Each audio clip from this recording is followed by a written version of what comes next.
Welcome. This is a brief tutorial covering enrollment or update of EFMP, the DD Form 2792, for parents or patients. The information I'll cover is in the small print on the first 2 pages, if you need to refer to that in the future. Make sure at the bottom of page I you have the most recent form, August 2014. Many changes have been made since the previous edition. We'll then scroll down to what is considered page 1 of 11.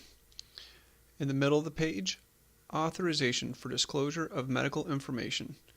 We must have a clinic name and a provider that you are consenting to allow them to complete the medical information of this document. The clinic name can be very general, such as LRMC for Longitudinal Regional Medical Center. At the bottom of the page, we must have a signature of somebody over 18, so children must have a parent sign. Also note that an active duty soldier member cannot sign for a spouse or somebody over 18.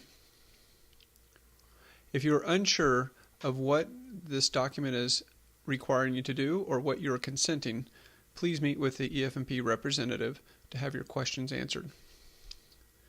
We'll now scroll down to page 2. Most of the boxes in this page can be completed by family members. Most of it is self-explanatory. However, at any point you are unsure of the answer or feel you made an answer in error, just meet with the EFMP representative and we can take care of any corrections that need to be made. Box 3 may be helpful to have the service member present to help with that information.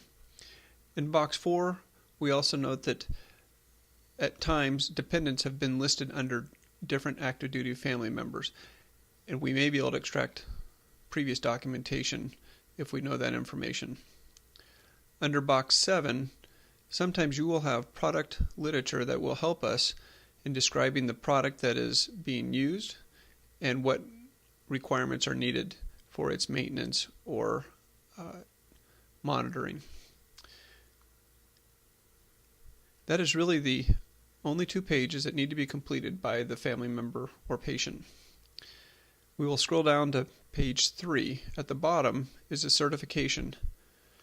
This is a requirement for completion of the EFMP paperwork, but your signature should not be entered until after the medical provider has entered their portion.